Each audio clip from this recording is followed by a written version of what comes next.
El informe RAR, un estudio encargado por PACE, una institución benéfica británica para la salud mental del colectivo LGBT, descubrió que un 34% de las lesbianas, gays y bisexuales de menos de 26 años encuestados se habían intentado suicidar por lo menos una vez en la vida.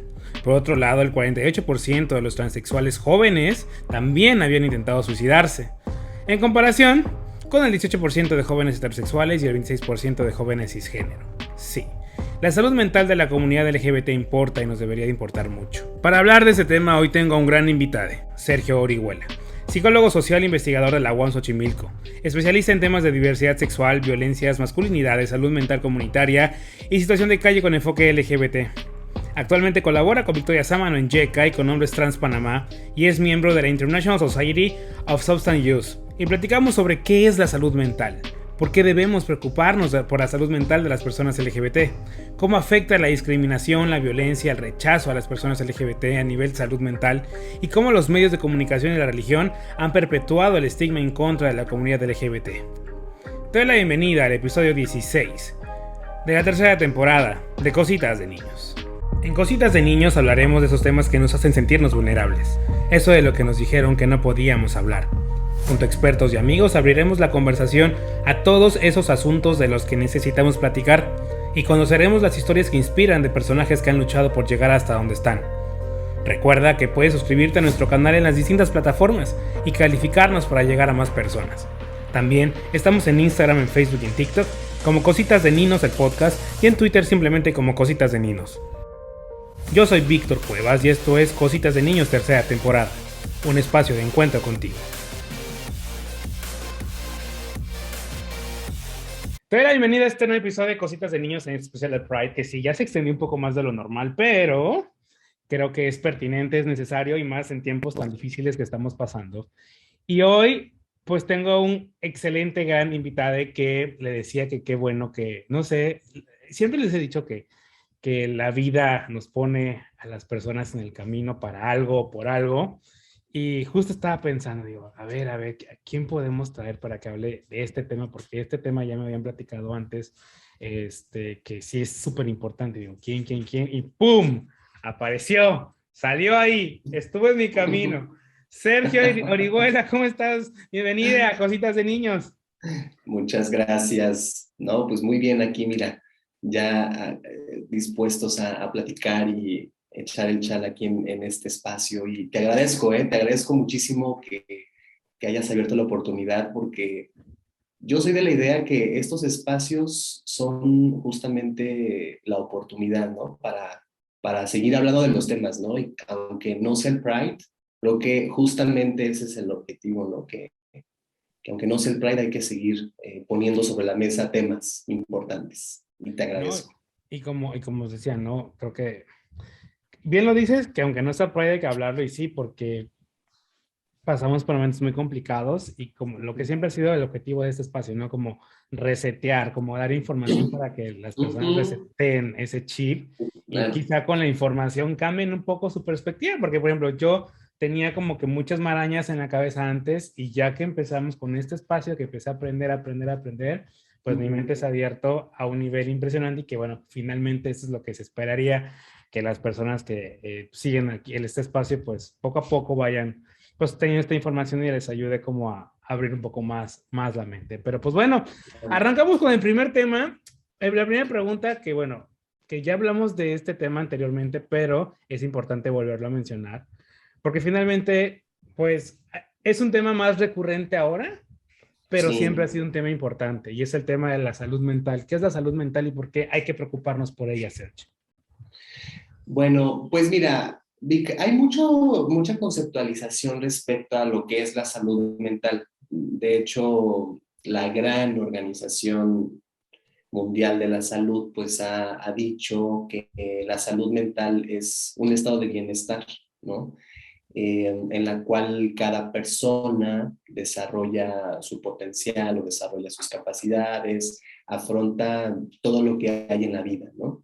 Y eso le va a permitir, eh, digamos, trabajar o tener una vida plena. Pero fíjate que ese concepto a mí, claro que es una referencia importante, pero me parece muy, muy importante verlo como desde una perspectiva integral, ¿no? Como qué es lo que provoca la salud mental.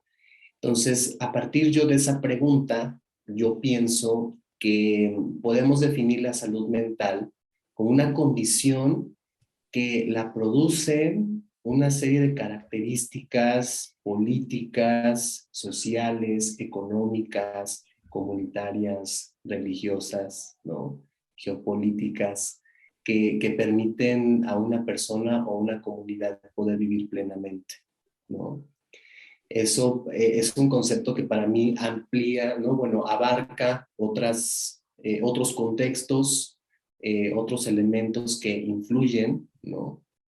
Porque no solamente la salud mental habla bueno, pensamos que es sinónimo de trastornos mentales o patologías, ¿no? Sino más bien es todo un proceso que se va construyendo justamente durante la historia de vida de la persona, ¿no? Y que conforma las emociones, que conforman nuestras capacidades, nuestras habilidades, nuestras formas de afrontar situaciones adversas, pero también digamos que la salud mental podemos definirla desde cómo hacemos comunidad, cómo nos vinculamos con otras personas, ¿no?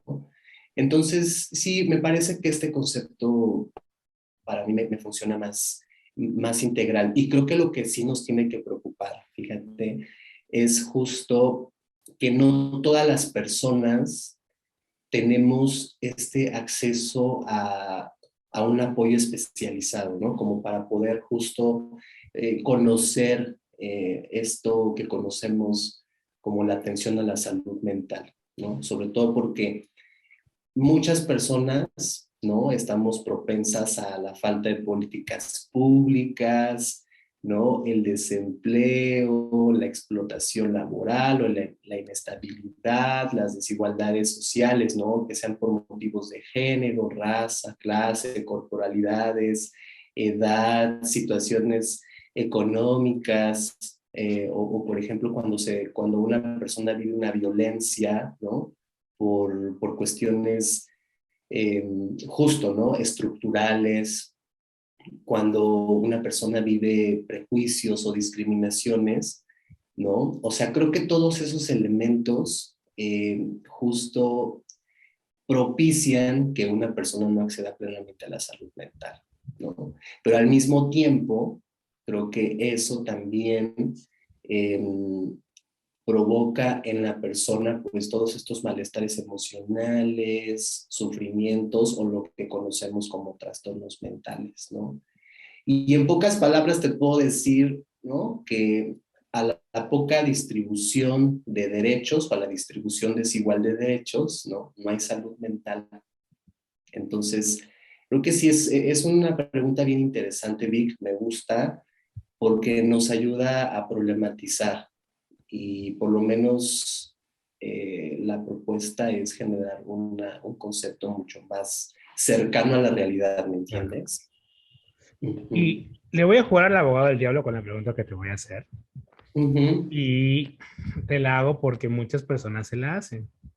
Y Sí, porque claro. finalmente a este lugar estamos, como lo dije, para informar y para estar rompiendo como mitos o tabús. ¿Por Uh-huh. qué interesarnos en la salud mental de las personas LGBT más? Porque serían especiales. Ok, pues mira, justo creo que es una pregunta bien importante porque pensamos que, o bueno, más bien, hay sectores de la población que piensan que necesitamos un trato preferencial, ¿no? Las personas Sí. LGBT. Pero más bien es porque necesitamos primero visibilizar que la comunidad LGBT o la población LGBT vive ciertas desigualdades que históricamente no se han resuelto, ¿no? Y que parten justamente de todos estos binarismos o de estos argumentos biológicos de que nosotras, nosotros, nosotres somos antinaturales, ¿no? Y entonces es una justificación de decir, pues hay que excluirse, erradicarse o en el peor de los casos hay que exterminarse, ¿no? Creo que por eso es que es necesario visibilizar estos temas. Las violencias LGBT, aunque parecería que no, pues las violencias han incrementado de una manera importante.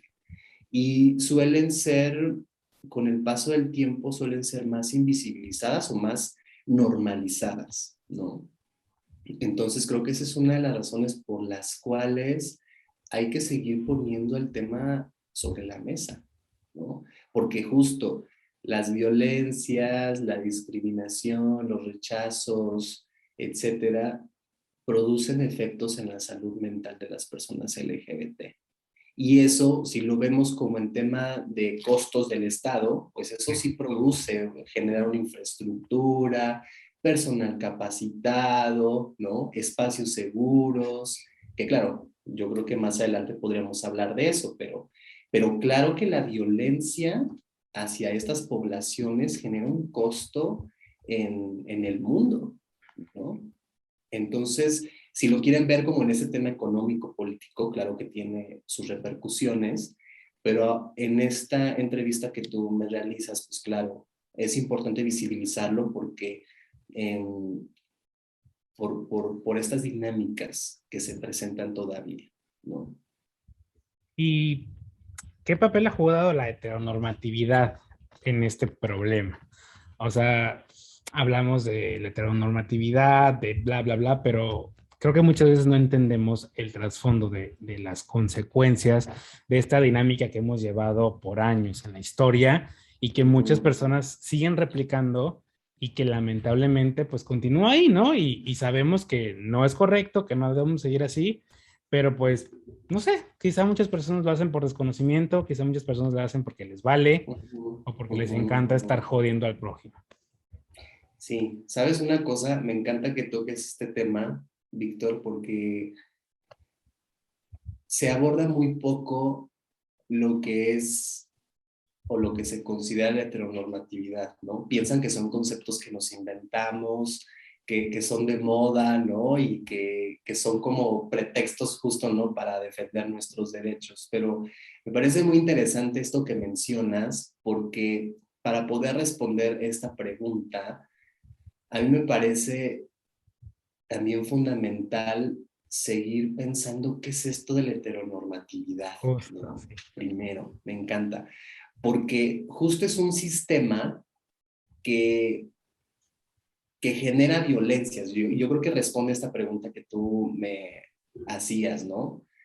Genera violencias, ¿no? Pues hacia todas aquellas personas que no seguimos un patrón de género, de sexualidad, de prácticas y deseos que se encuentran asociados a la heterosexualidad, ¿no? Como sociedad pues, nos seguimos apoyando en una educación basada en binarismos, ¿no? En lo que debe ser, en el deber ser justo, ser hombre, ser mujer. Es un paradigma binario, ¿no? Y que también está enfocado en los genitales también. Y en función de eso, pues la heteronormatividad ha tenido una función muy importante, que es que la heterosexualidad, y con eso no quiero decir que los heterosexuales sean nuestros enemigos, sino Claro, más no, no, bien no, para que nada, la no, no. heteronormatividad justamente se ha vuelto una regla universal, ¿me entiendes? Una regla para todo el mundo. Entonces, si todos somos heterosexuales o estamos cercanos a lo que debería ser, o lo que hace una persona heterosexual, entonces somos más respetados, ¿no? Más respetables. Y cuando no estamos ahí, entonces sucede todo esto, ¿no? Suceden las violencias, la discriminación, los rechazos, y te digo, en el peor de los casos, pues hay crímenes de odio, ¿no? O los transfeminicidios. Entonces, me parece que bueno, esa es una de las funciones más importantes que ha tenido este sistema, ¿no? Que es justo excluir lo que no es heterosexual y creo que también empieza a jerarquizar los cuerpos también. Creo que eso es una de las funciones más importantes de la heteronormatividad, perdón. Justo hay una norma, ¿no? Donde se dice que si eres blanco, occidental, masculino, ¿no? Parece que, parece que se encuentra en la, si lo imaginamos como en una pirámide, ¿no? Pues entonces el de hasta arriba es el Sí. blanco occidental privilegiado, ¿no? Y entonces ahí se vienen otros cuerpos que son leídos con menor respetabilidad, lo voy a decir así, ¿no? Entonces empiezan estas jerarquías, es como las castas, ¿no? Entonces empezamos a jerarquizar los cuerpos y en función de esa jerarquía se van restando derechos, ¿no? Entonces, claro, por supuesto que la heteronormatividad juega un papel muy importante en la salud mental de las personas LGBT, porque justo las personas LGBT no nos encontramos arriba. Muchos de nosotras, nosotros no nos encontramos arriba. Uno que otro por ahí podría estar más arriba que nosotros, ¿no? Eso sí podría pasar, ¿no? Pero la mayoría no estamos ahí.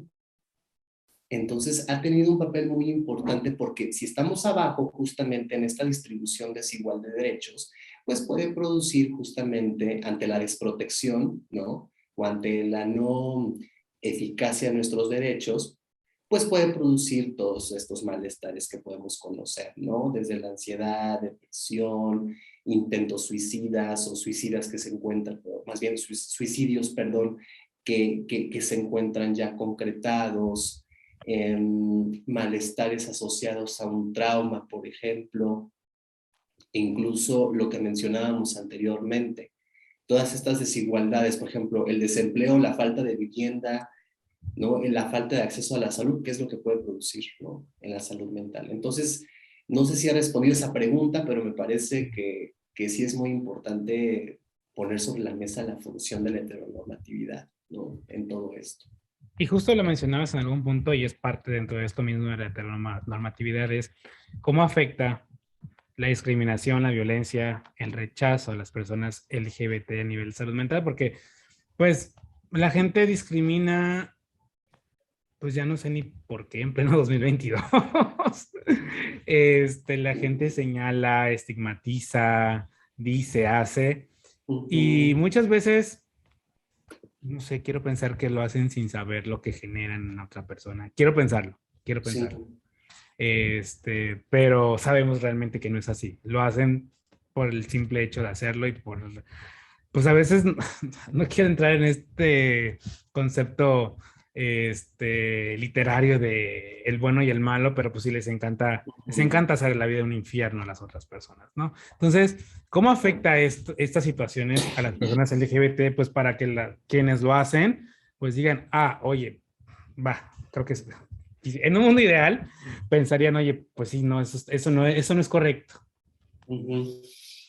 Sí, claro. Fíjate que, bueno, me encanta cómo es que también esto que hemos platicado, pues está muy relacionado, porque es un sistema que nos dice que no somos merecedoras del alcance de nuestros derechos y de la dignidad humana. No somos dignos de ser respetadas. Y desafortunadamente existen familias, comunidades y gobiernos que reproducen pues todos estos estereotipos, pánicos morales, ¿no? Que últimamente se han reproducido de una forma muy impresionante con las redes sociales y bueno, las violencias que hay alrededor de nuestra población. Y todo eso pues, ¿cómo afecta? Híjole, pues mira, para poderlo pensar desde un plano de salud mental, eh, ya llevamos un tiempo, más bien, ya se lleva un tiempo, a principios de los 2000 pensando justamente en los efectos de las violencias hacia las personas LGBT. Hay algunos autores, voy a poner un poco académico, perdón, pero es un referente. Adelante, ¿no? Adelante. Es importante mencionarlo. Hay un autore, que se apellida Meyer, no me acuerdo del nombre ahorita, por ahí del 2003, empezaron a realizar estudios sobre el estrés de minorías. No sé si tú lo habías escuchado. No.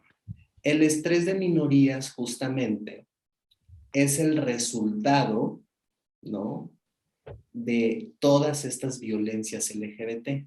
¿Y cómo lo podemos identificar? Bueno, lo que nos dicen estos autores es que este estrés se produce a raíz de que una persona LGBT va creciendo con esta idea de que tu orientación sexual, tu expresión o identidad de género no va acorde con la heteronorma, ¿no? Entonces, cuando tú creces con esta idea, empiezas a tener, empiezas a presentar estos niveles de estrés. Empieza a presentarse, por ejemplo, el temor al rechazo. ¿Cómo afecta, por ejemplo, en la socialización, en la escuela, en la misma familia, ¿no? Justo en la manera en cómo socializan las personas LGBT. O sea, incluso se puede presentar que una persona LGBT puede estar con este temor de que si no sé, imaginémonos que está en la escuela, ¿no? Puede estar con este temor de que las personas que estén a su alrededor la van a aceptar o no, ¿no? O con la misma familia. Entonces, eso puede producir justamente este temor al rechazo, ¿no? O precisamente cómo podemos ubicar o qué puede provocar justo el estrés de minorías, justo este temor a las consecuencias negativas, ¿no? De si el entorno descubre que si eres una persona gay, si eres una mujer trans o un hombre trans, ¿no?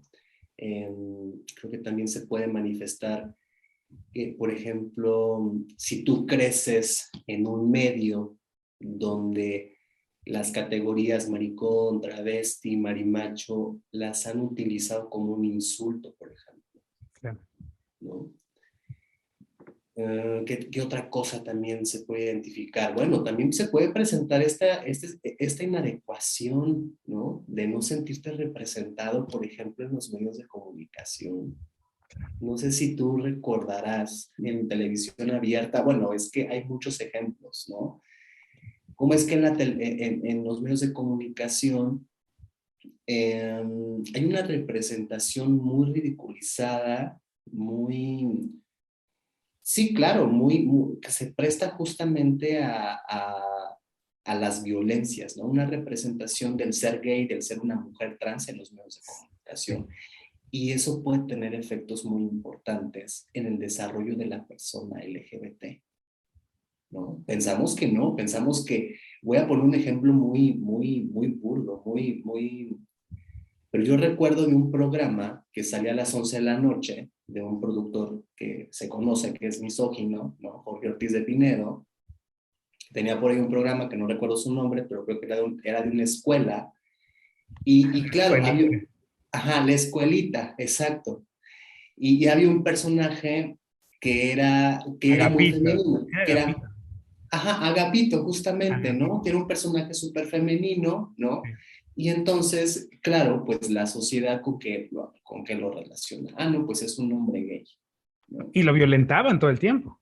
Claro, exactamente. Y había una serie de violencias, ¿no?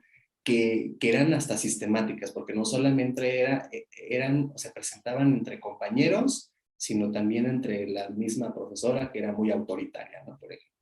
Entonces, eso también puede provocar ese estrés de minorías, porque no te sientes representado, ¿no? O porque dices, ay, no, es que si veo a Agapito que lo tratan súper mal, ¿no? Pues entonces en la escuela, ¿qué es lo que me puede pasar?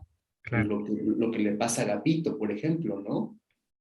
Entonces, bueno, ¿en qué otro aspecto también se puede presentar o cómo afecta la discriminación, la violencia, por ejemplo, cuando una persona tiene una familia que vive así al 100% su religión, por ejemplo, Sí. ¿no?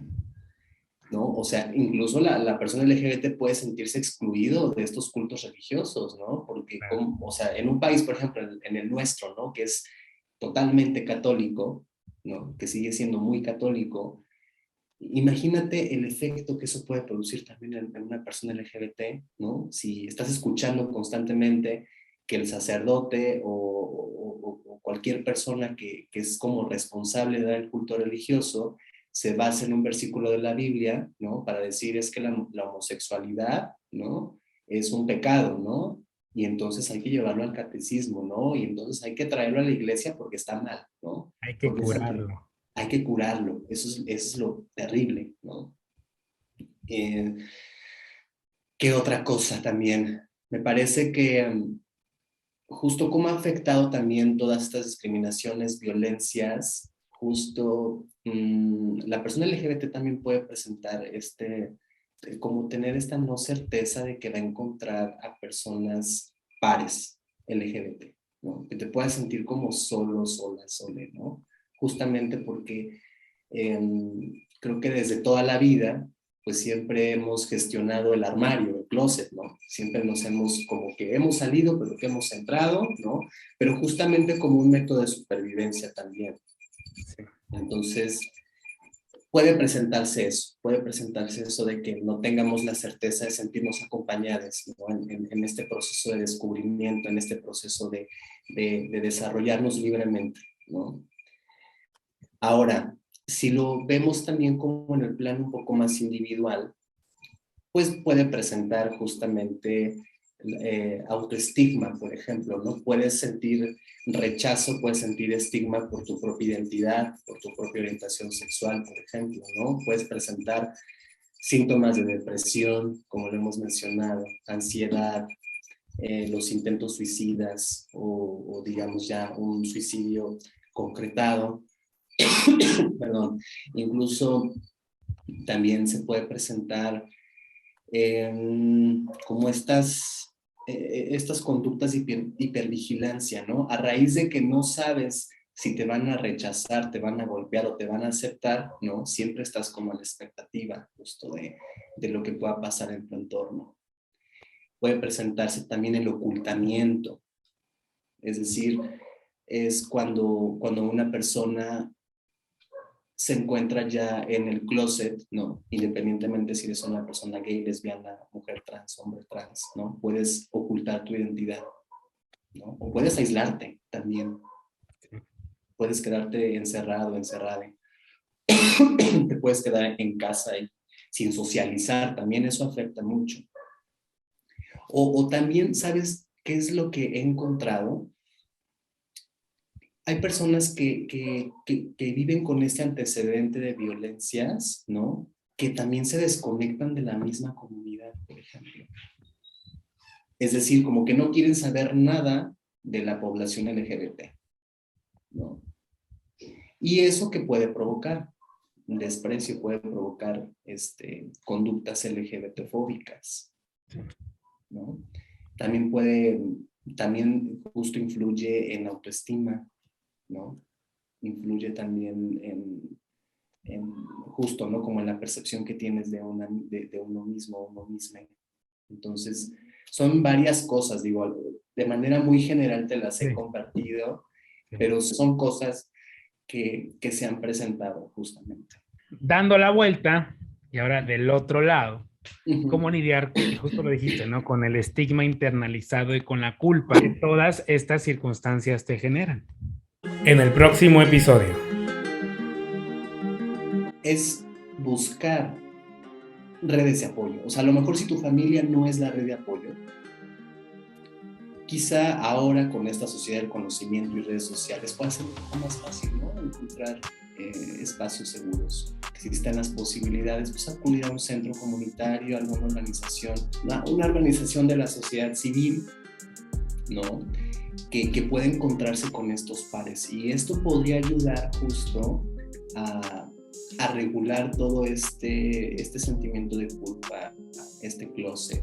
Se supone que cada quien debería dejar que los demás hagan de su vida lo que quisieran, ¿no? Y es lamentable que, reitero, en pleno 2022 sigamos con estos problemas. Y tú lo pusiste en redes sociales. ¿Por qué la atención en salud mental para personas LGBT debe ser un lugar seguro? Por ejemplo, en el tema de los albergues, la perspectiva LGBT nos puede ayudar a saber por qué salen de casa, ¿no? Por ejemplo. O generar preguntas como la que en algún momento tú me hiciste antes de esta conversación. Oye, ¿y cómo te identificas? ¿Cómo te llamas? ¿No? Esas son preguntas bien importantes. Cuando tú te sientes expuesto a una situación que tú consideras que es como de riesgo, ¿no? Puedes presentar este ocultamiento, puedes presentar justamente ese temor a ser rechazado, Gracias por acompañarme en este episodio. La próxima semana termino mi conversación con Sergio y hablamos sobre cómo lidiar con el estigma internalizado y la culpa. No olvides suscribirte a nuestro canal de YouTube y a nuestros canales en las diferentes plataformas.